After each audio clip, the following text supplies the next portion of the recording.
चलिए आज हम लोग 4 नंबर का क्वेश्चन को बनाते हैं, जिसमें कह रहा है कि निम्नलिखित समीकरणों के युग्म में से कौन से युग्म संगत या असंगत है। यदि संगत है तो ग्राफीय विधि से इनका हल ज्ञात करना है। जैसे कि हम लोग पिछले वाला 3 नंबर का जो क्वेश्चन है उसको बना चुके हैं कि रैखिक समीकरण का युग्म जो दिया हुआ था उसमें संगत है कि असंगत है। इसमें एक स्टेप बढ़ा दिया गया है, इसमें हम लोग को संगत है कि असंगत ये भी चेक करना है, और साथ में यदि वह संगत हुआ तो उसको ग्राफ की विधि से, यहाँ पर ग्राफ की विधि से उसको हल ज्ञात कर देना है। जैसे कि पहला नंबर का क्वेश्चन में हम लोग ग्राफ से उसको हल ज्ञात किए थे, उसी तरह से। तो पहला नंबर का यहाँ पर क्वेश्चन में पहला नंबर जो समीकरण युग्म दिए हुए ये आसान है, दूसरा बी नंबर का भी आसान है, क्योंकि सेम टू सेम जो हम लोग तीसरा नंबर में बनाए हैं सेम टू सेम वैसे ही बनाना पड़ेगा। हम लोग यहाँ पर हम 4 क्वेश्चन में से सिर्फ एक क्वेश्चन को कर देंगे, सभी क्वेश्चन को नहीं बनाएंगे। तो हम डी नंबर के क्वेश्चन को ले लेते हैं और उसके बाद आगे बढ़ते हैं। चलिए हम लोग 4 नंबर का जो डी नंबर का क्वेश्चन है उसको ले लिए हैं, जिसमें पहला समीकरण दिया है 2x - 2y - 2 बराबर 0, और दूसरा समीकरण जो दिया हुआ है 4x - 4y - 5 बराबर 0। ये दो समीकरण हम लोग को दिया हुआ है। अब हमको ये चेक करना है कि यह संगत है कि असंगत है। तो उसके लिए हमको क्या करना पड़ेगा, सबसे पहले तो मान चलो ठीक है, इसको हम समीकरण 1 नाम देते हैं और इसको समीकरण 2 नाम देते हैं। और जहाँ से हमें a1 मतलब समीकरण 1 से हमें जो गुणांक है x का गुणांक को समीकरण 1 का है, इसीलिए x का गुणांक को a1 बराबर 2, b1 बराबर -2, c1 बराबर -2 मिला। समीकरण 2 से भी वैसे ही गुणांक मिलेगा। तो इसका x का गुणांक को इसमें a1 माने हैं, तो इसमें भी a तो नहीं मान सकते, इसलिए a2 मानेंगे, क्योंकि समीकरण 2 का है। तो a2 बराबर 4, b2 बराबर -4, c2 बराबर -5 हमको मिल गया यहाँ से समीकरण 1 और 2 से इसका गुणांक सबको। अब क्या करते हैं, चूंकि अनुपातों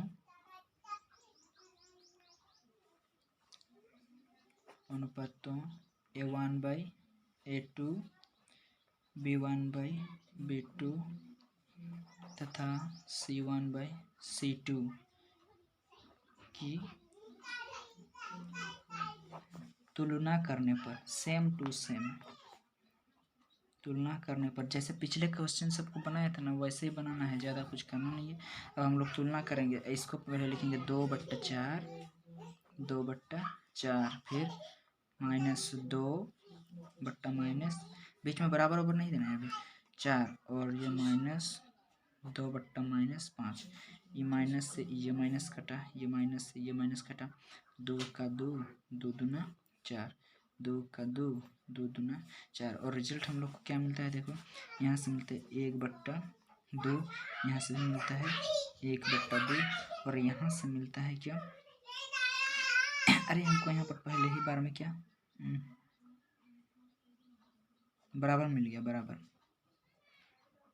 पहले बार में बराबर मिला, लेकिन जो दूसरा बार है ये 2/5, यहाँ पर हमको बराबर नहीं मिला। यहाँ पर हम इसको काट दिए थे, लेकिन ये बराबर मिला है, ये बराबर मिला है। तो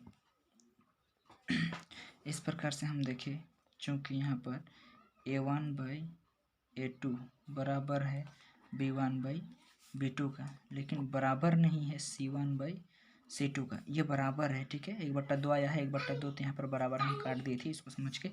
और यहाँ पर c1/c2 जो है b1/b2 के बराबर नहीं है। और हम लोग जानते हैं कि पहले बार में काटा तो अद्वितीय हल, मतलब क्या एक हल होता है, लास्ट वाला काटा तो कोई हल नहीं, एक हल कोई हल नहीं, इसमें एक हल इसमें कोई हल नहीं, या तो एक हल इसमें कटा, एक हल इसमें कटा, कोई हल नहीं, इसमें कटा एक हल इसमें कटा, कोई हल नहीं। और कोई हल नहीं किस ये में होता है, जब रेखाएं क्या समांतर हों। तो यहाँ पर इसीलिए अतः हम कह सकते हैं, अतः यहाँ पर जो रैखिक समीकरण के युग्म के दोनों रेखा समीकरण जो ग्राफ खींचेंगे और रेखाएं कैसी होगी, समांतर होगी। रेखाएं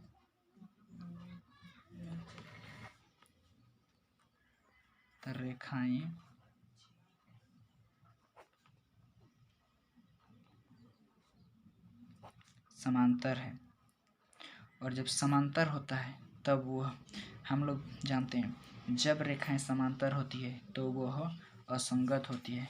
इसीलिए जो रैखिक समीकरण युग्म हम लोग को दिया गया है वो कैसा है, असंगत है,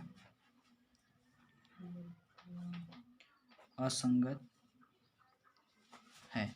तो हम इसका ग्राफ से और आगे हल नहीं करेंगे। अगर यह संगत आता तो इसको हम ग्राफ से इसको हल करते हैं, लेकिन यह असंगत आ गया, इसके लिए इसको हम लोग आगे हल और नहीं करेंगे। ठीक है, चलिए अब हम 4 नंबर का क्वेश्चन को बनाते, ये 5 नंबर का क्वेश्चन को बनाते हैं। 5 नंबर का क्वेश्चन क्या कह रहा है कि एक आयताकार बाग, बाग मतलब बगीचा होता है, एक आयत के आकार का बगीचा है जिसकी लंबाई जो है चौड़ाई से 4 मीटर अधिक है। उसकी लंबाई जो है ना वह चौड़ाई से 4 मीटर अधिक है। और इसका जो अर्ध परिमाप है, आयताकार बाग है उसका अर्ध परिमाप, परिमाप नहीं दिया हुआ है, उसका आधा परिमाप दिया हुआ है 36 मीटर। तो बाग की बीमा मतलब भुजा, लंबाई और चौड़ाई ज्ञात करने के लिए बोल रहा है। क्वेश्चन समझ में आ गया। एक आयत के आकार का बगीचा दिया हुआ है, उसमें जो लंबाई है बताया गया है कि लंबाई जो है चौड़ाई से 4 अधिक है और इसका परिमाप नहीं अर्ध परिमाप दिया हुआ है 36 मीटर। तो इसका लंबाई क्या होगा, चौड़ाई क्या होगा, ये हमको ज्ञात करना है। चलिए इसको बनाते हैं हम लोग।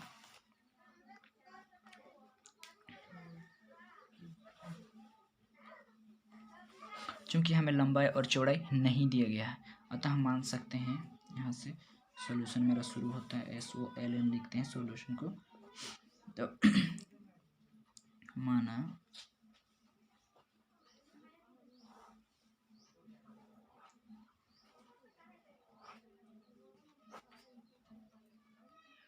आयताकार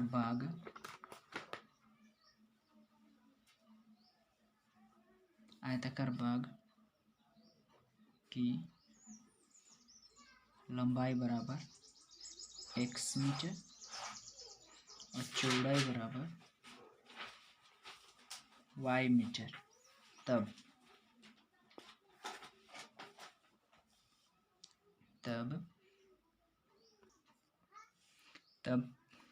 प्रश्न से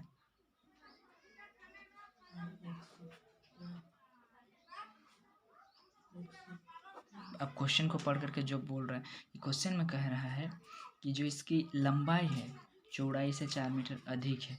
जो क्वेश्चन में कह रहा है कि इसकी जो लंबाई है, ये लंबाई है x, वह चौड़ाई से 4 मीटर अधिक है। ये 4 मीटर अधिक है, ये बराबर नहीं है, अभी बराबर नहीं है। कब बराबर होगा, इसमें 4 मीटर जब हम लोग जोड़ देंगे तब बराबर होंगे। ठीक है, तो लंबाई चौड़ाई से 4 मीटर अधिक है। यहाँ से हमको एक क्या मिल जाता है, समीकरण मिल जाता है। ठीक है, तो इसको हम इस तरह से कर देते हैं, इसको इधर ला देते हैं, तो होगा क्या, x माइनस वाई माइनस 4 बराबर 0। इसका हम समीकरण 1 मान लेते हैं। ठीक है, आगे क्वेश्चन में कह रहा है कि उसका अर्ध परिमाप मतलब चूंकि आयताकार बाग का अर्ध परिमाप, तो आयताकार 2 इंटू लंबाई जोड़ चौड़ाई, 2 इंटू लंबाई जोड़ चौड़ाई, ये क्या होता है, आयत का परिमाप होता है। बोलेंगे इसका आधा माप क्या होगा, तो आधा का मतलब हम लोग जानते हैं क्या, उसमें क्या कर देंगे, बट्टा 2 कर देंगे। तो वो कोई भी चीज़ को बट्टा 2 कर देने पर वह आधा हो जाता है। तो इसका अर्ध परिमाप कर देंगे तो बट्टा 2 मतलब ये 2 और ये 2 कैंसिल आउट हो जाएगा और बचेगा क्या, लंबाई जोड़ चौड़ाई, ये इसका क्या हो गया, अर्ध परिमाप हो गया। अब हम इसमें बैठाएंगे लंबाई की जगह प्लस चौड़ाई की जगह, तो लंबाई का मान है हम कितना x और चौड़ाई का मान है कितना y, और इधर अर्ध परिमाप के जगह पर भी हम लोग का मान दिया हुआ है। अर्ध परिमाप यहाँ पर दिया हुआ है कितना, अर्ध परिमाप क्वेश्चन हम लोग को दिया गया 36, तो इधर हो जाएगा 36। तो हम इसको लिख सकते हैं क्या, इधर यहीं पर लिख देते हैं x प्लस वाई माइनस 36, इसको बराबर किस पर लाएं, बराबर 0। ये हो गया समीकरण 2, ये हो गया समीकरण 2। अब इसका हम लोग हल निकालना है, मतलब लंबाई कितना है, चौड़ाई कितना है, यह निकालना। वैसे तो इस पार्ट में हम बहुत सारा हल निकालने के लिए तरीका बताया गया, लेकिन अभी तक वह विधि इस पार्ट तक में नहीं बताया गया है, तो हम उस विधि का प्रयोग नहीं करेंगे। अभी हम सिर्फ या तो ग्राफ से हम लोग निकालना सीखे हैं, या फिर जो अनुपात हम लोग तुलना कर रहे हैं, गुणांकों का तुलना करके हम लोग देख रहे थे, तो हम लोग उसी विधि से ही इसको निकाल कर देखते हैं, ग्राफ से ही इसको हल निकाल देते हैं। ठीक है, चलिए इसका ग्राफ खींचते हैं। सबसे पहले तो ग्राफ खींचने के लिए सबसे पहले समीकरण 1 और कम से कम समीकरण 1 के कम से कम 2 ठो हल होना जरूरी है, समीकरण 2 का भी कम से कम 2 ठो हल जरूरी है, उसके बाद ही हम ग्राफ खींच देते हैं। तो समीकरण 1 को ले लेते हैं सबसे पहले हम। समीकरण 1 में क्या है, x माइनस वाई माइनस 4 बराबर 0। यहाँ से हम एक ठो को अलग करते हैं, तो इधर यहाँ से हम अगर एक अलग करेंगे तो x को अलग करेंगे, बाद बाकी सबको उधर भेज देंगे, तो ई चला जाएगा उधर, तो प्लस में y हो जाएगा, ई चला जाएगा उधर, तो प्लस में 4 हो जाएगा। और यहाँ से हम कम से कम इसका 2 ठो हल खींच लेते हैं। ये x हो गया और ये y। यहाँ क्या क्या रखेंगे होने से, अगर हम y बराबर 0 रखते हैं तो x बराबर 4 मिलता है, और अगर x बराबर 0 रखते हैं तो y बराबर -4 मिलता है। ठीक है, अब इधर हम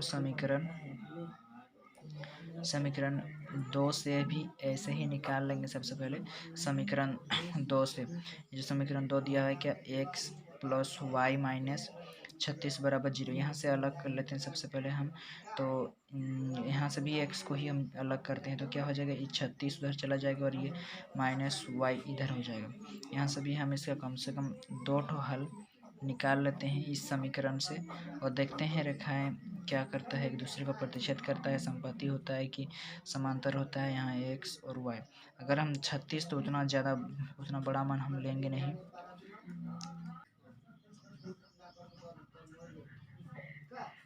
16 y बराबर अगर हम 16 लेते हैं तो यहाँ मिलता है कितना, 16 दूना 32, 33 चौदह 32 छः 16 18 19 20 मिलेगा, 20, तो ये मिलेगा 20। और यदि हम इसको 14 ना लेकर के 12 लेते हैं, 12 अगर लेते हैं, यहाँ पर 12 12 को 24 12 3 36, यानी कि 24 होगा यहाँ पर 24। ठीक है, समीकरण 1 से भी हम इसका समीकरण 1 का कम से कम 2 ठो हल ले लिए, समीकरण 2 से भी कम से कम हम 2 ठो हल ले लिए। अब हम इसका ग्राफ खींचते हैं। चलिए मैं ग्राफ को पिलाया हूँ और ग्राफ खींचने के लिए तैयार है। इसका हम कितना कितना अंतर मिले, तो 4 लेने से अच्छा होगा, 4 के 4 4 दूना 8 4 3 12 4 12 चौके 16। ठीक है, हम ग्राफ को खींच लिए। अब हम समीकरण 1 से खींचते हैं। समीकरण 1 में क्या है, समीकरण 1 से ग्राफ खींचते हैं, तो समीकरण 1 में क्या है, x अक्ष में 4 और y अक्ष में 0।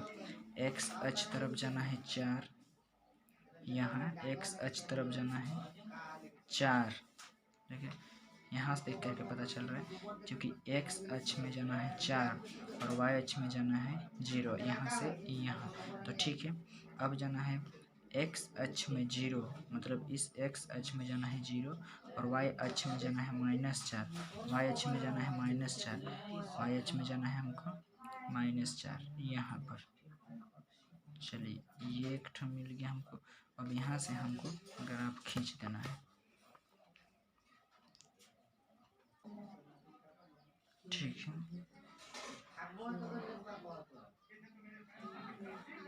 ग्राफ मैंने खींच दिया। इसका निर्देशांक लिखना अगर चाहते हैं तो ये y अक्ष में है, मतलब x अक्ष में 0 और y अक्ष में -4। यहाँ पर अगर निर्देशांक लिखना चाहेंगे तो x अक्ष में है, इसलिए x अक्ष में 4 और y अक्ष में 0। ठीक है, यह हो गया। अब दूसरा समीकरण से भी इसके ग्राफ खींचेंगे। क्या, x अक्ष में जाना है 20, x अक्ष में जाना है 20 और y अक्ष में जाना है 16, x अक्ष में 20 और y अक्ष में 16, 12 16 यहाँ, तो ये दोनों 20 और ये हो रहा है यहाँ पर, तो यही जगह मेरा पर बन रहा है एक ठो। और दूसरा है x अक्ष में जाना है 24 यहाँ, और y अक्ष में जाना है 12, y अक्ष में जाना है 12 इधर यहाँ, और 24 इधर इस जगह पर। और यहाँ से हमको एक क्या खींचना है, ग्राफ खींचना है। यहाँ से हमको अपना जो भी मान है वो मिल जाएगा।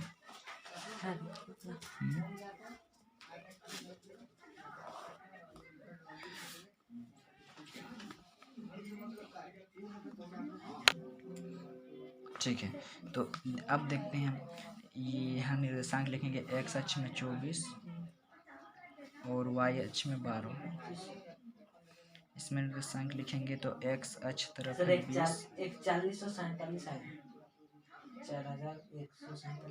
और वाई अक्ष में जाना है 16। हाँ, चलिए इस समीकरण का नाम क्या है, तो इस समीकरण का नाम हम लिख देते हैं यह एक्स प्लस वाई माइनस 36 बराबर 0। इस समीकरण का नाम क्या था, तो इसका नाम है एक्स माइनस वाई माइनस 4 बराबर 0। दोनों समीकरण का नाम हम लिए और देखते हैं इसका हल क्या होता है। तो ये दोनों जो रेखाएं हैं एक दूसरे को कहाँ पर प्रतिच्छेद करती है, इस बिंदु पर प्रतिच्छेद करती है जहाँ पर एक्स अक्ष में 20 और वाई अक्ष में 16 है। अतः इसका हल जो निकल गया यहाँ पर, जो हम लोग माने हैं यहाँ पर चूँकि क्या माने हैं, आयताकार बाग जो हम लोग माने हैं,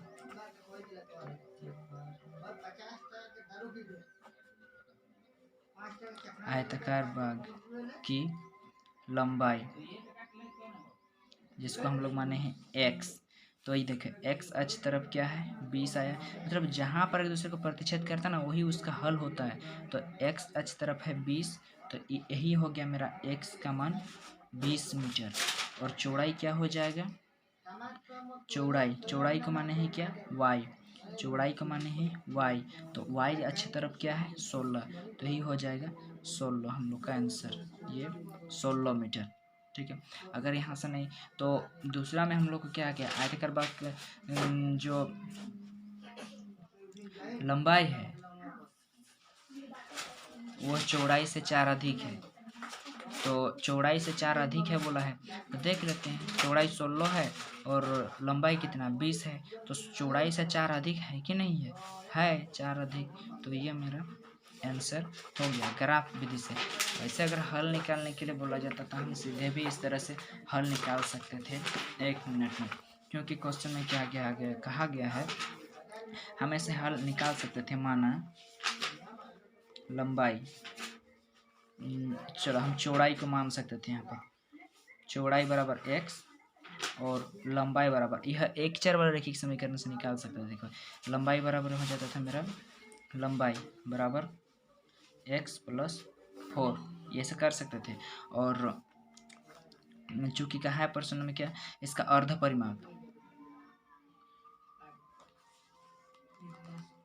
परिमाप दिया है कितना 36, और अर्ध परिमाप मतलब 1/2, और आयत का परिमाप होता है क्या है लंबाई 2 इंटू लंबाई जोड़ चौड़ाई, यही होता है आयत का परिमाप।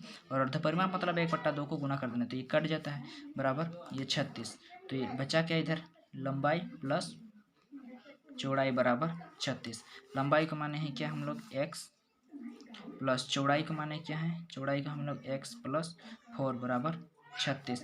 x 2x x और x 2x प्लस 4 बराबर 36, तो 2x बराबर क्या हो जाता है 36 माइनस 4, इसको उधर ले जाते तो 2x बराबर क्या हो जाता है 32 हो जाता है यहाँ पर। तो x बराबर क्या निकलता 32/2 यानी कि 16, तो x बराबर हम लोग का क्या निकलता 16, x बराबर निकल गया 16, तो हम लोग का चौड़ाई x माने हैं, तो x बराबर निकला 16 और लंबाई को क्या माने हैं x प्लस 4, मतलब x मतलब क्या 16 और प्लस 4 मतलब 4, तो कितना 16×4 20 मीटर। ऐसे भी निकाल सकते हैं, पर यहाँ पर कोई विधि है नहीं बताया है कि किस विधि में बनाना है। ये एक चर वाला समीकरण, हम यहाँ 2 चर का प्रयोग नहीं किए हैं, और ऐसे भी बना सकते हैं 16-20 तो आ ही गया ना, किसी से भी बनाओ। तो हम जिस बुक से पढ़ रहे हैं वो 2 चर वाला रैखिक समीकरण है, इसलिए हम 2 चर का प्रयोग किए हैं, 1 चर से भी निकाला जा सकता है। ये वाला क्वेश्चन आसान है, ईजी है, एकदम आसान है। ठीक है।